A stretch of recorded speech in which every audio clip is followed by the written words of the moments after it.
नमस्कार प्रिय मित्रों, मैं अंजू शर्मा संस्कृत जिन्नों में आप सभी का स्वागत करती हूँ। तो मित्रों, जैसा कि हम लोगों की व्याकरण की कक्षा चल रही थी और हम लोग द्वितीय व्यक्ति को हम लोगों ने समाप्त कर दिया था और तृतीय व्यक्ति के एक पहला जो सूत्र है साधक तमम करणम, उस सूत्र के विषय में भी हम लोगों ने अध्ययन कर लिया था।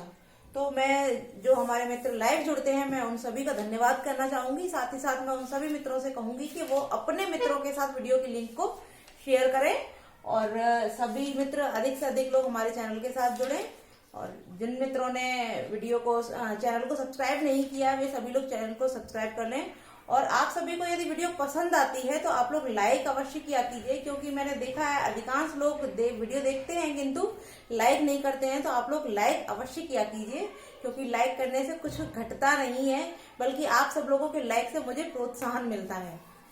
तो आप लोग, जैसा कि हमने अभी बताया कि हम लोग तृतीय व्यक्ति के विषय में अध्ययन कर रहे थे, जिसमें हमने जो हमारा प्रथम सूत्र था साधक तमम करणम, उस सूत्र के विषय में अध्ययन कर लिया था। तो आज जो तृतीय व्यक्ति में ही हमारा द्वितीय सूत्र है, हम उस सूत्र के विषय में अध्ययन करेंगे। तो जो हमारा अगला सूत्र है वो हमारा कर्तृ करणयोस् कर्तृकरणयोस् तृतीया। ठीक है, ये जो हमारा अगला सूत्र है, क्योंकि प्रथम हमने अध्ययन कर लिया था और उसके जो उदाहरण थे उसकी भी विस्तार से चर्चा कर ली थी। तो मुझे पूरी उम्मीद है कि आप सभी को जो सूत्र था हमारा वो उदाहरण सहित अच्छे से समझ में आ गया होगा। तो जो हमारा द्वितीय सूत्र है कर्तृकरणयोस् तृतीया, आज हम इस सूत्र के विषय में जानेंगे। तो सबसे पहले मित्रों यही प्रश्न आ जाता है कि ये जो हमारा सूत्र है वो किस प्रकार का सूत्र है, क्योंकि जो साधक तमम करणम जो हमारा सूत्र था वो संज्ञा सूत्र था। तो ये वाला जो सूत्र है हमारा वो किस प्रकार का है, तो ये जो सूत्र है वो हमारा विधि सूत्र है, विधि सूत्र। ठीक है, अब जो इसकी संस्कृत में परिभाषा है पहले हम उसको जान लेते हैं, उसके बाद इसको हम और आसान शब्दों में भी जानेंगे, जिससे कि आप सभी को बहुत अच्छे से समझ में आ जाए। तो हम जो इसकी संस्कृत की परिभाषा है पहले उसको लिख लेते हैं। अनभिहिते अनभिहिते कर्तरि कर्तरि करणे च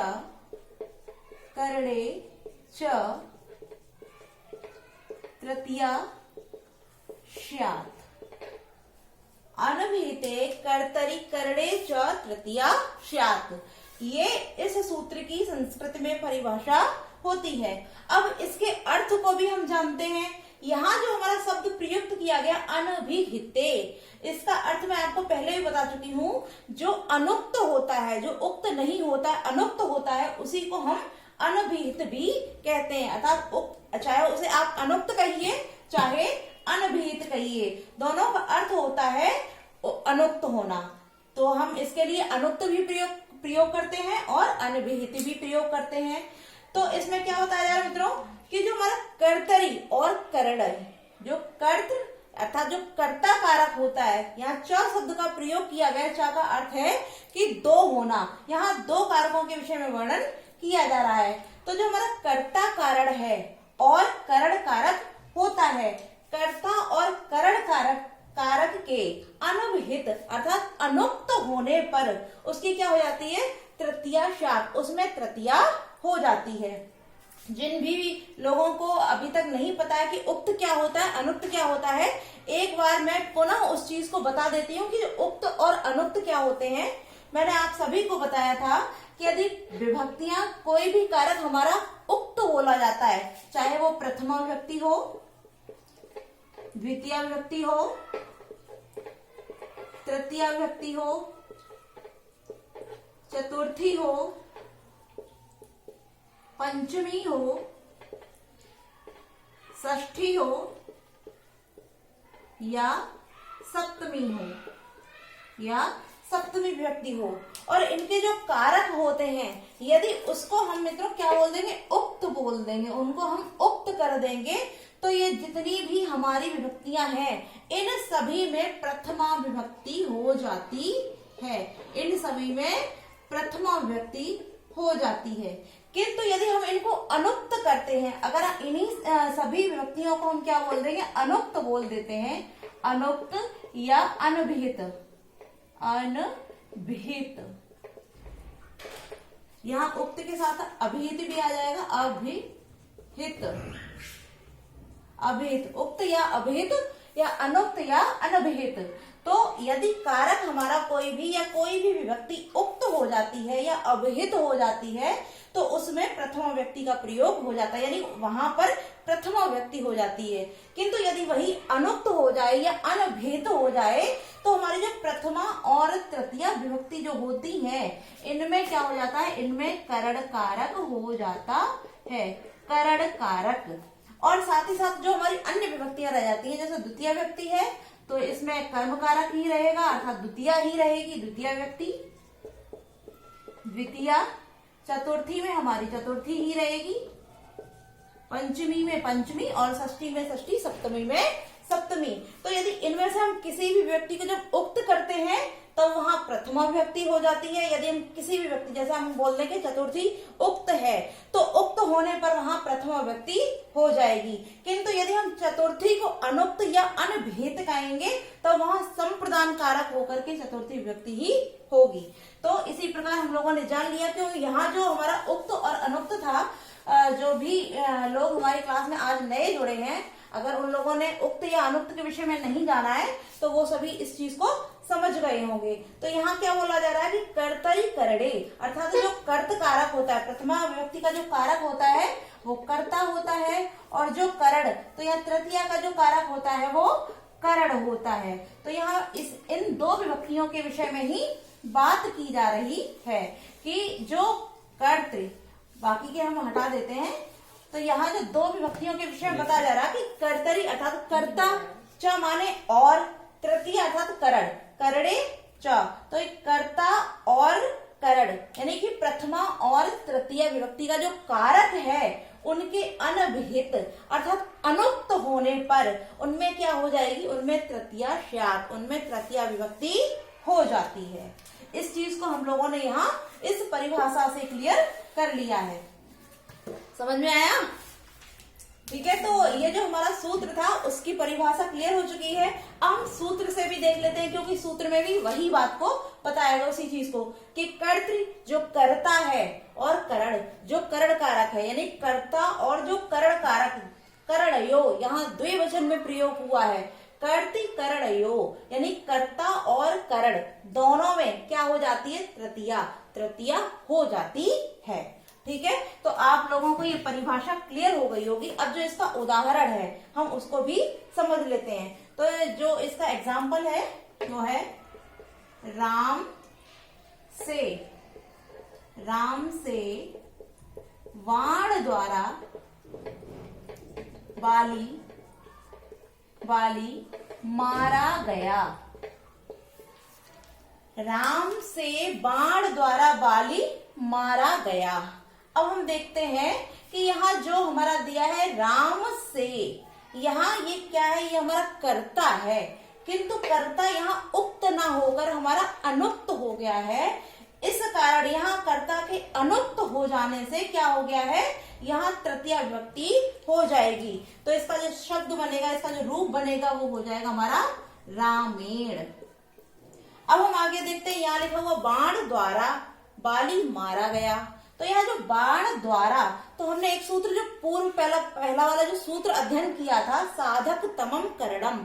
तो अर्थात क्या हुआ मित्रों, यहाँ जब हमने आपको बताया था कि जब किसी भी वस्तु की सहायता से कोई कार्य किया जाता है, अर्थात कोई वस्तु हमारी सहायक होती है, हम कोई भी कार्य कर रहे हैं और यदि किसी वस्तु की सहायता लेते हैं तो उस सहायक वस्तु में साधक तमम करणम से तृतीया हो जाती है। और हमारा सूत्र भी बोल रहा है कि जो कर्ता है अनुक्त हो गया तो वहां तृतीया हो जाती है, और करण के भी अनुक्त होने पर वहां तृतीया होती है। तो यहाँ कर्ता हमारा अनुक्त हो गया इसलिए यहाँ तृतीया हो गई। किंतु यहाँ जो बाण द्वारा, यहाँ साधन के रूप में हम बाण को प्रयोग कर रहे हैं, बाण का प्रयोग हम साधन के रूप में कर रहे हैं, क्योंकि बाली को हम मार रहे हैं। तो मारने के लिए हमने जिस वस्तु का प्रयोग किया है वो कौन सी है, बाण। तो बाण का प्रयोग करने के कारण जो हमारा बाण है वो साधक हो गई है, और साधक हो जाने के कारण ही इसमें मित्रों साधक तमम करणम सूत्र से तृतीय विभक्ति हो जाएगी। तो इसका क्या हो जाएगा, बाणेन। बाणेन अब मारा गया, क्योंकि ये भूतकाल में है, और जब भूतकाल जो हमारे कित और कितवतु प्रत्यय होते हैं इनका प्रयोग भी हम भूतकाल के लिए करते हैं। तो हन धातु में हम कित प्रत्यय का प्रयोग करके यहाँ हता रूप बनाते हैं। तो हमारा हो जाएगा रामेण बाणेन हतः बाली। बाली अर्थात रामेण बाणेन हता बाली, ये हमारा इसका अर्थ, अर्थात इस वाक्य का जो संस्कृत में परिवर्तन होगा वो हमारा ये रूप हमें प्राप्त हो जाएगा। किंतु यदि आपसे पूछा जाए कि यहाँ जो बाणेन है इसमें किस सूत्र से तृतीया हुई है, तो किससे होगी, साधक तमम करणम। साधक तमम करणम। किंतु यहाँ रामेण यदि पूछ दिया जाता है कि यहाँ रामेण में तृतीया किस सूत्र से हुई है, तो हमारा ये जो सूत्र है कर्ति करणयोस् तृतीया, इस सूत्र से हमारी रामेण में तृतीया विभक्ति हो जाती है।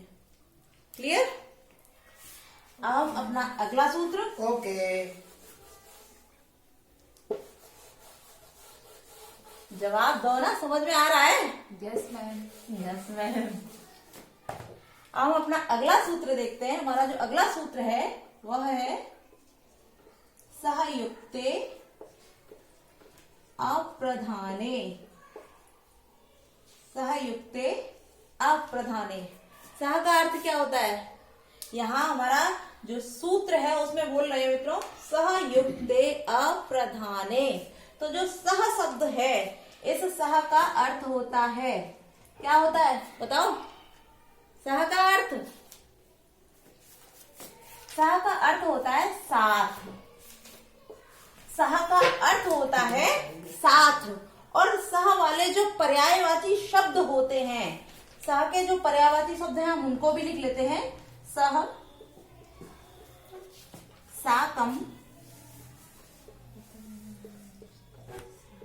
सह, साकम, सार्धम,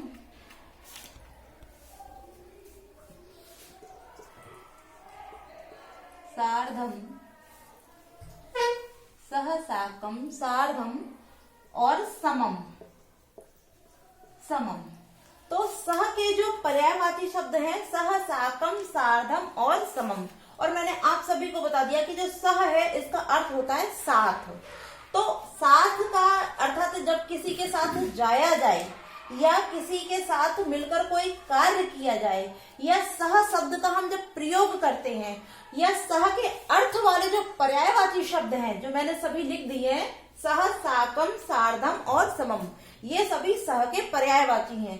तो इनमें से यदि कोई भी शब्द हमारा वाक्य में प्रयुक्त होता है तो उस वाक्य में भी अब ये क्या बोल रहा है, सहयुक्ते, अर्थात सह धातु से युक्त, सह से युक्त कोई भी वाक्य हो तो वहां जो अप्रधाने, क्योंकि यहाँ हमारा अ का पूर्व रूप दिया है, तो अ का पूर्व रूप होने से ये अप्रधाने हो जाए, अप्रधाने। तो सह, साकम, सार्धम, समम, इनमें से किसी भी शब्द के प्रयुक्त होने पर, युक्त होने पर जो अप्रधान होगा, अर्थात जो प्रधान नहीं होगा, जो मुख्य नहीं होगा, जो गौड़ होगा, अप्रधान होगा, उसमें क्या हो जाएगी, उसमें तृतीय विभक्ति हो जाएगी। तो इसका इस परिभाषा को पूरी लिख देते हैं कि सह, साकम, सार्धम, समम से युक्त, सह, साकम, समम, सार्धम से युक्त वाक्य के अप्रधान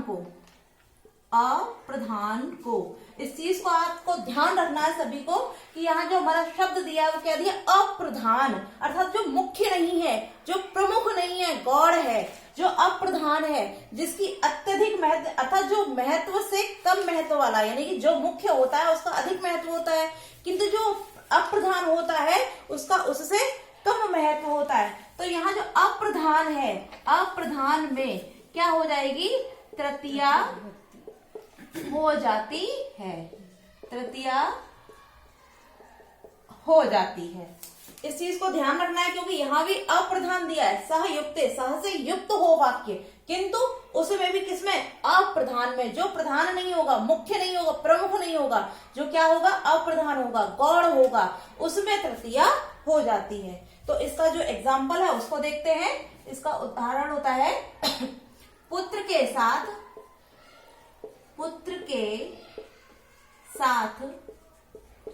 पिता आया, पुत्र के साथ पिता आया। तो यहाँ जो हमारा पुत्र है उसके साथ पिता आ रहे हैं, तो पिता तो जो है वो आ ही रहे हैं, किंतु किसके साथ आ रहे हैं, पुत्र के साथ।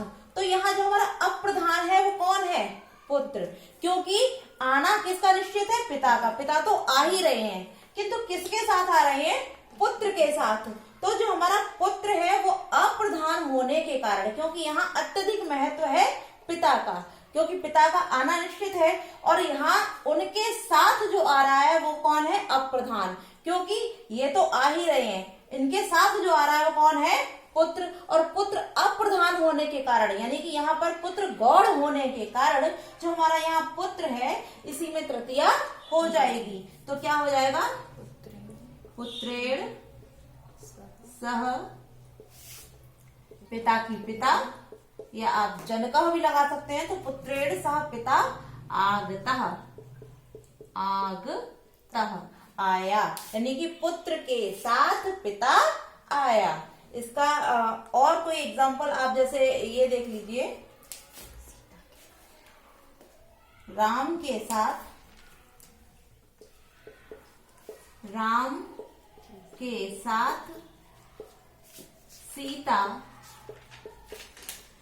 सीता बन गई। तो यहाँ जो सीता है वो बन को गई, यहाँ मुख्य रूप से बताया जा रहा है कि सीता बन गई, किंतु किसके साथ गई, तो यहाँ राम के साथ गई। तो यहाँ जो अप्रधान हो गया वो कौन हो गया, हमारा जो कर्ता था वो अप्रधान हो गया। तो अप्रधान हो जाने के कारण जो हमारा राम शब्द अप्रधान हो गया उसमें क्या हो जाएगी, तृतीया हो जाएगी। तो इसका जो रूप बनेगा वो क्या हो जाएगा, रामेण बोलो, सह सीता वनम गच्छति। नहीं, अच्छा। भूतकाल में है, गच्छति वर्तमान काल के लिए प्रयुक्त होगा, किंतु गई, जाति नहीं है, गई। तो यहाँ हो जाएगा अगच्छत। तो हमारा जो रूप बना वो क्या बन गया मित्रों, कि रामेण सह सीता वनम अगच्छत। ठीक है, सभी को क्लियर हो गया, कोई दिक्कत नहीं। तो हम अब अगले सूत्र की ओर बढ़ते हैं। जो हमारा अगला सूत्र है, क्योंकि आज की क्लास में हम लोगों ने 2 सूत्रों का अध्ययन कर लिया, अगले सूत्र को हम देखते हैं। जो हमारा अगला सूत्र है वो है ये नांग विकारः, ये नांग विकारः। अब इस सूत्र में क्या बताया जा रहा है, यहाँ दिया येन, मैं आपको सूत्र से ही पूरा अर्थ क्लियर की दे रही हूँ। येन माने जिसके, अंग माने जो हमारे शारीरिक अंग होते हैं, आंख कान नाक मुंह, जो भी अंग है उनके विकार अर्थात विकृत होने पर, उनमें कोई कमी विकार दोष होने पर वहां क्या हो जाएगी, तृतीया विभक्ति हो जाएगी। अर्थात वहां क्या हो जाता है, जो उसके दोष युक्त अंग होते हैं, उन अंगों में जो विकृत अंग होते हैं उनमें क्या हो जाती है, तृतीया विभक्ति हो जाती है। ठीक है, इसकी परिभाषा लिख देते हैं कि जिस विकृत अंग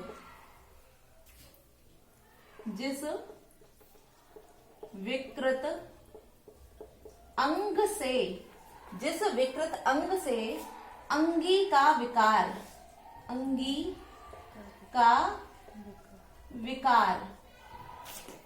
प्रतीत हो उस अंगवाचक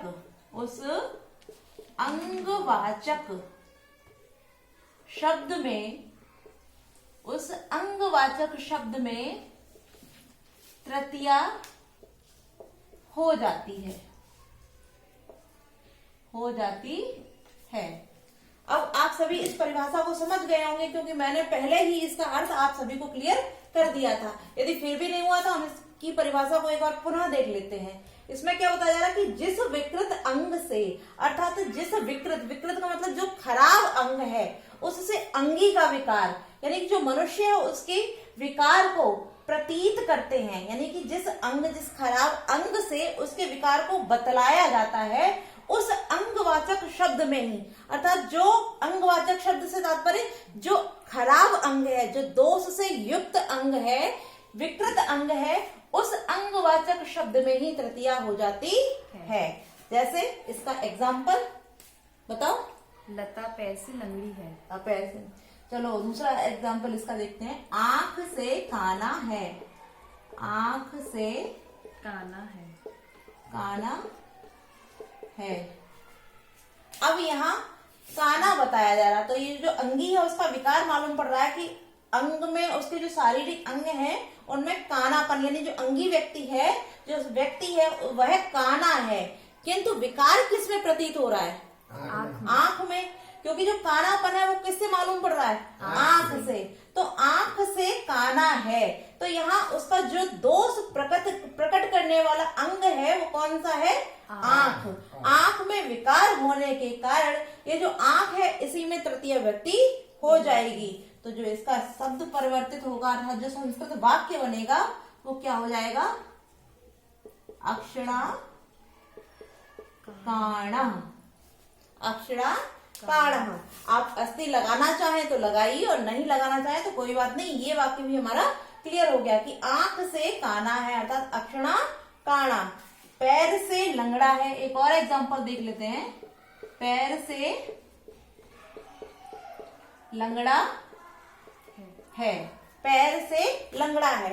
अब यहाँ भी प्रतीत हो रहा है कि व्यक्ति लंगड़ा है, किंतु जो विकार वाला अंग है वो कौन सा है? पैर।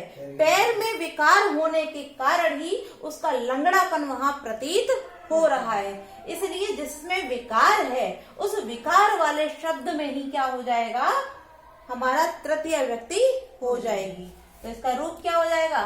पादेन खज्जः। पादेन खज्जः। खंजः। खंजः। पादेन खंजः। तो आप सभी को ये सूत्र भी क्लियर हो गया होगा। यदि अब किसी भी सूत्र से संबंधित आप में से किसी को भी कोई समस्या है तो वो मित्र हमारे कमेंट बॉक्स में कमेंट करके अवश्य बताया कीजिए। साथ ही साथ हमारा जो सूत्र है वो क्लियर हो चुके हैं। हमने आज 3 सूत्रों के विषय में अध्ययन किया है और आप सभी को यदि वीडियो अच्छी लगी है तो आप लोग चैनल को लाइक अवश्य कीजिए। साथ ही साथ जिन लोगों ने अभी तक चैनल को सब्सक्राइब नहीं किया है वे सभी मित्र हमारे चैनल को अवश्य सब्सक्राइब करें। आज के लिए बस इतना ही।